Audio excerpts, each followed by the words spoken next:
di sekolah anti kekerasan dan pelayanan.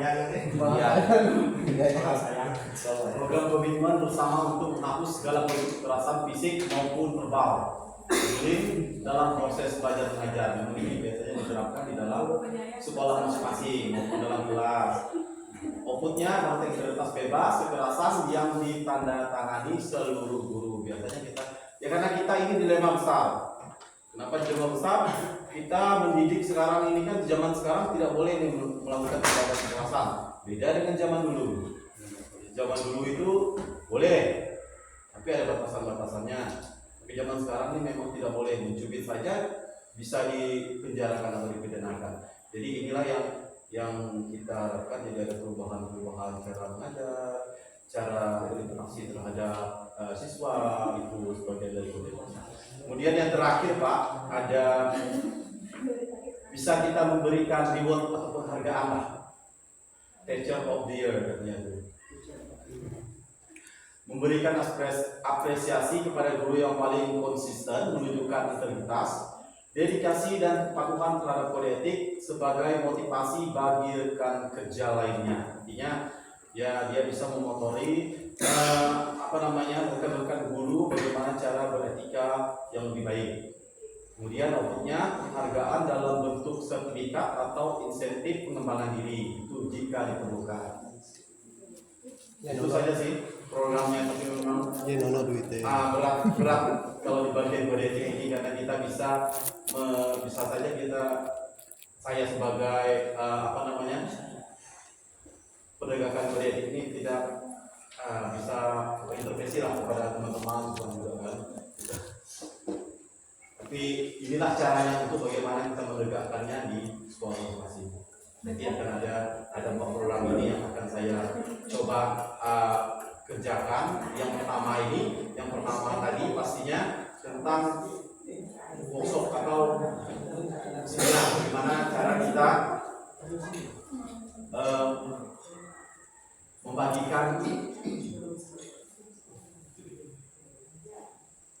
atau memaparkan apa sih kode etik itu kepada guru-guru baru khususnya. Saya rasa kalau guru lama maksudnya sudah paham dengan kode etik ini. Itu saja sementara Pak yang bisa saya sampaikan untuk program kode etik Pak. Terima kasih. Baik, terima kasih Pak Nono. Kalau saya mau mengusulkan apa yang disampaikan Pak Nono ini ada 4 hal.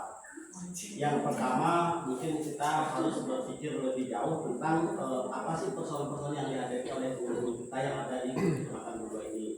Pertama, berbicara tentang monografi, kemudian jarak tempuh, kita berada di mana dengan masyarakat yang heterogen seperti ini, masih banyak persoalan yang dihadapi oleh guru kita. Maka yang pertama itu perlu program kerja itu adalah perlindungan atas hak dan kewajiban guru-guru. Karena ada guru-guru di daerah kita ini, lalu kena adat kita tidak tahu guru itu diadat benar atau tidak, salahnya pun kena adat.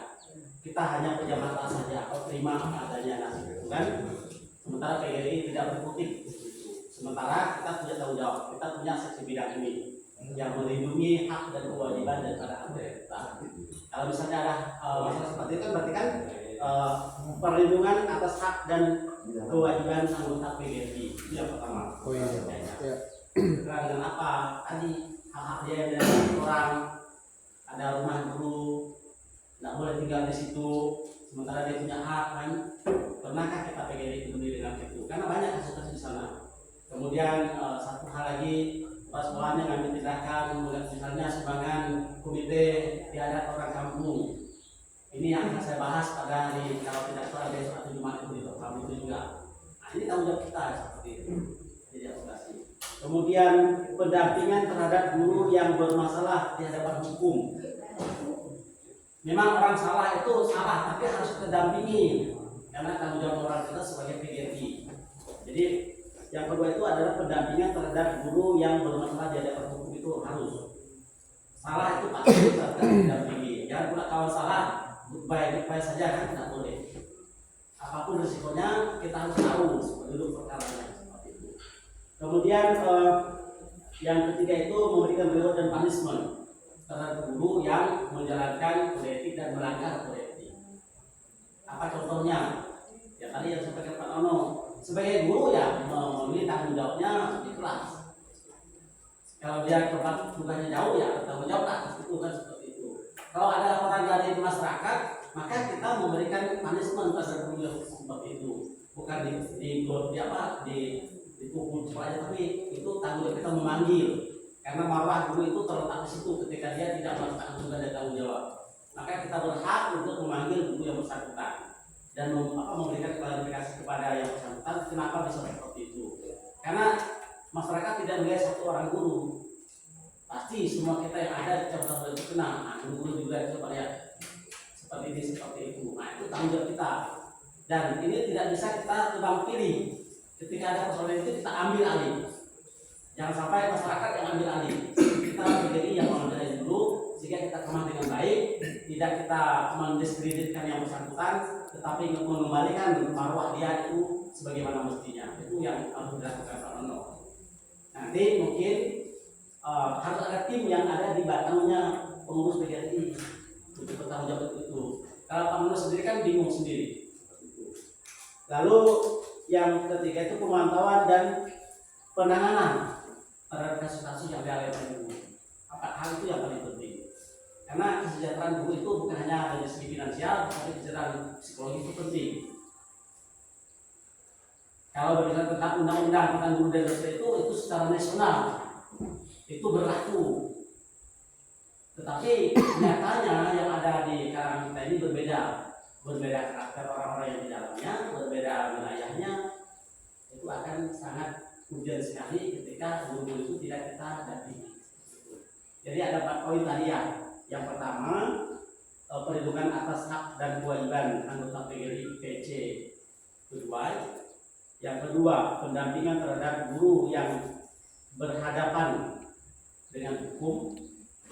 Yang ketiga, memberikan reward dan punishment kepada guru yang ada di PC PGRI kedua. Keempat adalah pemantauan dan penanganan.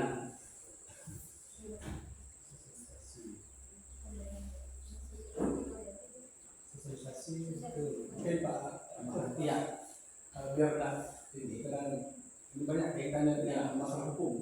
ya. Hukum nanti Pak hukum. Untuk yang penegakan kode etik dan advokasi ini lebih ke dalam, bisa tadi sosialisasi kode etik, itu bisa juga nanti dibuatkan banner dari PGRI, macam kode etik, disebarkan ke sekolah-sekolah, karena sekolah-sekolah nyetak yang sudah dibuat oleh PGRI, biar ada Pak Ketua nampak. Jadi kalau itu Ya, kemudian di setiap sekolah, kemudian penegakan kode etik ini kan biasa terjadi di jalan antara guru dengan guru berkelahi, guru dengan kepala sekolah berkelahi, siswa. Ketika hal itu tidak selesai, maka terjadi lah yang kemudian harapannya karena ini bukan delik aduan, karena ini sifatnya delik aduan,